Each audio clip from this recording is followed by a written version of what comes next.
Untuk berbicara mengenai masalah ini, kita akan segera bergabung dari narasumber yang telah bergabung dari luar studio. Ada Wakil Ketua Umum PAN yang juga Wali Kota Bogor, Bapak Bima Arya Sugiarto, dan juga tersambung melalui telepon Jubir BPN, Bapak Ferry Juliantono. Kita ke Pak Ferry terlebih dahulu. Pak Ferry, apa alasan Prabowo Sandi ini mengatakan menolak hasil pemilu, tapi juga tidak ingin menempuh jalur konstitusional ataupun mengajukan gugatan ke MK? Pertama begini, yang kami sudah sampaikan bahwa BPN telah menerima banyak sekali laporan berupa bukti-bukti video, bukti-bukti fisik yang disampaikan masyarakat kepada kami.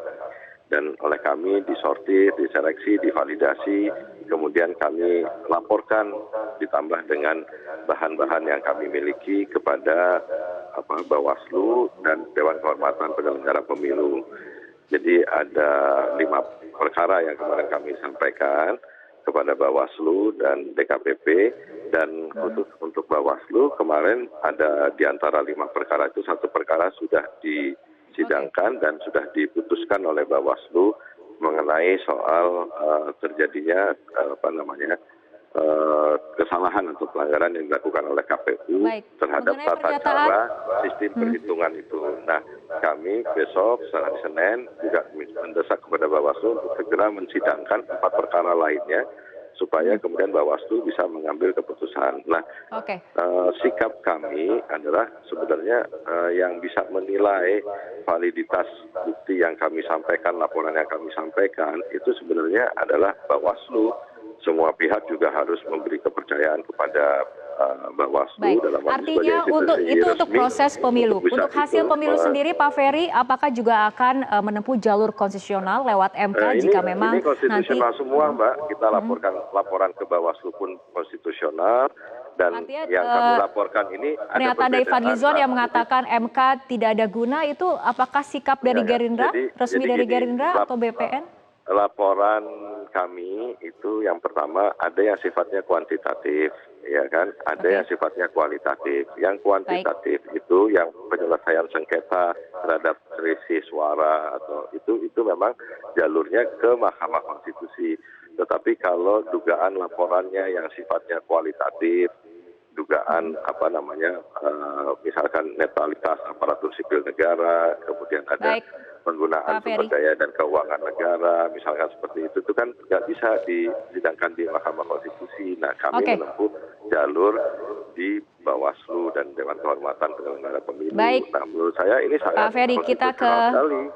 Baik, kita ke Pak Bima terlebih dahulu. Pak Bima, mengenai penyelesaian apabila memang ditemukan adanya gugatan ataupun sengketa pemilu, mekanisme konstitusional adalah mekanisme yang memang harus ditempuh oleh para peserta pemilu jika memang ada keberatan. Anda sepakat mengenai hal itu?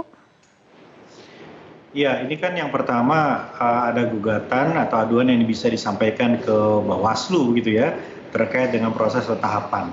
Tetapi untuk kaitannya dengan hasil pemilu yang ditetapkan oleh KPU, Undang-Undang Pemilu tahun 2017 itu mengatur secara tegas, jelas bahwa disampaikanlah gugatan itu ke Mahkamah Konstitusi, gitu ya. Jadi ada waktu 3 kali 24 jam di situ.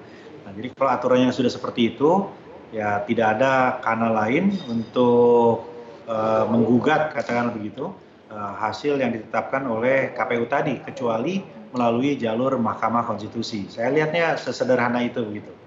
Oke, Anda sejauh ini bagaimana melihat sikap BPN dalam kemudian menyikapi berbagai macam sengketa ataupun berbagai macam keberatan yang terjadi dalam proses pemilu maupun nantinya hasil pemilu? Kita akan membahas mengenai hal itu, Pak Bima dan juga Pak Ferry. Kita akan lanjutkan setelah jeda berikut terlebih dahulu. Pemirsa, kita akan lanjutkan kembali perbincangan dan di studio telah hadir mantan Hakim Konstitusi Bapak Marwarar Siahaan. Pak Maru, selamat malam. Selamat malam. Pak Maru, ini mengenai kewenangan untuk menyelesaikan sengketa pemilu ini ada di tangan MK, seperti itu kan? Kewenangannya seperti apa saja sebetulnya Pak Maru? Ya, sebenarnya yang terkait dengan pemilihan umum memang dikatakan dia akan memeriksa dan memutus sengketa atau perselisihan hasil pemilihan umum, baik itu pemilihan legislatif maupun pemilihan presiden. Nah, yang barangkali menjadi suatu pendapat yang dan juga telah dituliskan pada akhir-akhir ini memang Mahkamah Konstitusi itu dalam perselisihan itu akan memutus sebenarnya hasil perolehan itu selisih angka. Jadi kalau dikatakan tadi hasil mereka hanya mengatakan secara kuantitatif. Nah kemudian kalau kita lihat perkembangan ketika pada awalnya Mahkamah Konstitusi memeriksa sengketa pemilihan kepala daerah dan di situ terdapat apa yang dikatakan pelanggaran yang betul-betul sangat menyolok dan muncul kemudian apa yang disebutkan tesis terstruktur masif dan sistematis. TSM terstruktur sistematik dan masif itu sebenarnya tidak lagi menyangkut apa yang dikatakan hasil angka itu saja, tetapi juga dia secara kualitatif. Tetapi kita akan melihat juga signifikansi dari kualitatif itu kira-kira terhadap angka bagaimana perhitungannya. Karena kadang-kadang apa yang dikatakan TSM itu hanya berada di suatu daerah yang terbatas. Oleh karena itu menurut saya ya tidak ada salahnya kalau memang betul keluhan seperti dikatakan itu sedemikian hebat. Kalau saya lihat angka dari Bawaslu tentang pelanggaran yang sudah diputuskan dan kemudian diputuskan peradilan, meskipun saya kurang tahu apakah itu hanya dari BPN atau juga dari 01 kan, itu cukup signifikan menurut saya bahwa ditangani secara baik. Tetapi kalau misalnya nanti mereka datang ke MK, dia akan membawa putusan-putusan ini. Karena dalam satu ketentuan Undang-Undang Pemilu dikatakan putusan-putusan pengadilan itu akan menjadi akan dibawa menjadi satu bukti di MK. Baik, Pak Ferry, artinya dari BPN apakah memang akan membawa gugatan hasil pemilu ini kepada MK atau tidak? Apakah akan menggunakan hak itu atau tidak? Saya rasa perkara ini menurut hemat saya adalah bahwa kita masih menunggu proses yang dilakukan oleh Bawaslu. Besok masih ada beberapa hari, maka kita minta desak untuk segera mensidangkan sisa perkara laporan kami yang resmi disampaikan, dan supaya sebenarnya kalau perlu Bawaslu melakukan sidang tersebut secara terbuka juga, supaya masyarakat juga bisa menilai tentang validitas bukti yang kami sampaikan kepada Bawaslu, dan juga masyarakat bisa menilai posisi dan sikap Bawaslu terhadap validitas bukti yang kami sampaikan tersebut. Dan kalau kemarin satu perkara sudah diputuskan oleh Bawaslu, itu kan misalkan soal tata cara, itu kan juga punya pengaruh terhadap suara. Kemudian kalau soal-soal kualitatif lain, misalkan bukti terhadap dugaan pelanggaran, misalkan penggunaan sumber daya dan keuangan negara, itu kan juga punya dampak terhadap rekapitulasi suara, terhadap suara segala macam, itu kan nggak bisa. Pak Ferry, ini harus diputuskan dulu oleh Bawaslu yang akan memutuskan terjadi. Pak Ferry, tapi apabila ada kemudian pihak yang menilai jangan-jangan manuver politik yang dilakukan oleh BPN ini adalah sebagai daya tawar ataupun sebagai strategi untuk daya tawar politik bagi pihak yang kalah. Enggak. Saya rasa silakan aja semua pihak bisa menilai, tapi rasanya kami tempuh sangat konstitusional. Bahkan ini justru kita ingin supaya masyarakat, karena partisipasi masyarakat yang meningkat di pemilu ini kan bukan hanya dilihat pada saat mereka mencoblos, tapi partisipasi masyarakat ini kan mereka juga lihat, ikut monitor, memberikan bukti-bukti kepada kami, kemudian juga ikut memberi penilaian. Harusnya kita semua juga harus memahami posisi itu. Jadi silakan kalau ada pihak yang menyatakan BPN seperti itu, tapi BPN ini justru ingin menegakkan konstitusi, menggunakan jalur-jalur yang kemudian kita ini. Nah, Pak Ferry Juliantono, apakah kita akan ambil hak kita untuk mengajukan ke Mahkamah Konstitusi, nanti belum kita putuskan, tapi rasanya cenderung kita tidak akan. Pak Ferry Juliantono, terima kasih telah bergabung bersama kami. Kami mohon maaf durasinya sangat terbatas. Terima kasih telah bergabung, dan pemirsa tetaplah bersama kami perbincangan mengenai pertemuan antara kepala daerah bersama AHY. Apa yang menjadi hasil pertemuan tersebut dan apa tujuan dari pertemuan tersebut akan kami bahas usai jeda berikut. Tetaplah bersama kami. Pemirsa, kita lanjutkan kembali perbincangan. Kita akan menyapa Wakil Ketua Umum PAN yang juga Wali Kota Bogor, Pak Bima. Pada 15 Mei lalu Anda bersama 7 kepala daerah yang lain bertemu dengan AHY menggelar pertemuan. Sebetulnya ini tujuan dari pertemuan ini apa dan tindak lanjutnya akan seperti apa, Pak Bima? Iya, jadi kami itu kan sehari-hari banyak ketemu dengan warga. Banyak sekali yang kebingungan itu. Ini sebetulnya Pilpres ini siapa yang menang? Ini sebetulnya people power ini apa maksudnya? Ini sebenarnya kenapa? Apa sebenarnya terjadi? Gitu. Jadi banyak kebingungan di warga, itu pertama. Yang kedua, kemudian ya kita melihat bahwa situasi politik ini tensinya nggak turun-turun, terus bahkan semakin naik, apalagi dengan adanya isu people power begitu.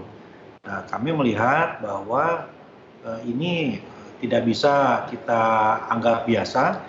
Kita melihat ini satu kondisi yang harus disikapi dengan sangat serius. Nah, makanya kemudian saya WA satu-satu sahabat-sahabat saya ini, mulai dari Mas AHY, Mas Ganjar, Kang Emil, bahkan juga Mas Anies Baswedan, yang semuanya merespon dengan sangat-sangat positif dan cepat begitu. Dan kita sepakat untuk bertemu di Bogor. Tujuannya sebetulnya hanya satu. Kita ingin menebarkan pesan-pesan perdamaian. Artinya ada saatnya bertanding, ada saatnya bersanding, ada saatnya berkompetisi, ada saatnya saling mengisi. Dan kita ingin agar semua menghargai proses hukum yang berlaku. Nah, kira-kira intinya begitu. Pesan perdamaian ini apakah juga dikomunikasikan ke internal PAN, ke BPN itu sendiri, Pak Bima? Saya kira ini lebih kepada inisiatif-inisiatif pribadi. Memang ada komunikasi dengan teman-teman partai yang lain, tapi dalam konteks yang sangat informal dan terbatas. Artinya tidak dibicarakan di dalam rapat-rapat resmi partai begitu. Ini lebih kepada jaringan pertemanan dan persahabatan. Jadi 10 orang yang bertemu di Bogor ini semuanya kan sudah berkawan, bersahabat sebelum kita menjabat semuanya. Jadi enak-enak aja gitu. Beberapa hari ketemu, beberapa buat janji dan ketemu gitu. Baik, kita ke Pak Maru. Ini tadi dikatakan menarik oleh Pak Bima adalah ada waktunya bertanding, ada waktunya bersanding. Tanggapannya? Ya, saya kira itulah sikap para negarawan seharusnya kan, bahwa memang di dalam proses politik seperti pemilihan umum itu ada waktunya memang kita sedikit bersikap agak sedikit keraskah, tetapi kemudian ketika hasilnya sudah akan mendekati dan kita pun sudah melihat hasilnya itu, tentu kita akan memiliki tanggung jawab tersendiri terhadap apa yang menjadi side effect daripada ketegangan-ketegangan yang ditimbulkan oleh pemilu itu. Suatu pemilu seperti Indonesia yang luar biasa sebenarnya besarnya dan complicated, saya kira itu membutuhkan suatu sikap kenegarawanan juga, sehingga tidak bisa kita menerima misalnya atau menganggap suatu hal yang masuk akal sehat ketika ada orang menolak bahwa sengketa tidak akan dibawa ke Mahkamah Konstitusi karena konstitusi sudah menyediakan itu, apalagi negarawan di Senayan itu yang menentukan itu. Saya kira itu pendapat saya. Kita harapkan memang semua, jika memang ada keberatan, lagi-lagi adalah mekanisme yang konstitusional lah yang kemudian diambil dan kemudian harus disalurkannya seperti itu ya. Baik, terima kasih Pak Maru dan juga Pak Bima Arya telah bergabung bersama kami malam hari ini dalam Prime Talk. Dan pemirsa, demikian perbincangan kami. Mewakili kerabat kerja bertugas, saya Fitri Megantara mengucapkan terima kasih atas perhatian Anda. Selamat malam, sampai jumpa. Metro TV, knowledge to elevate.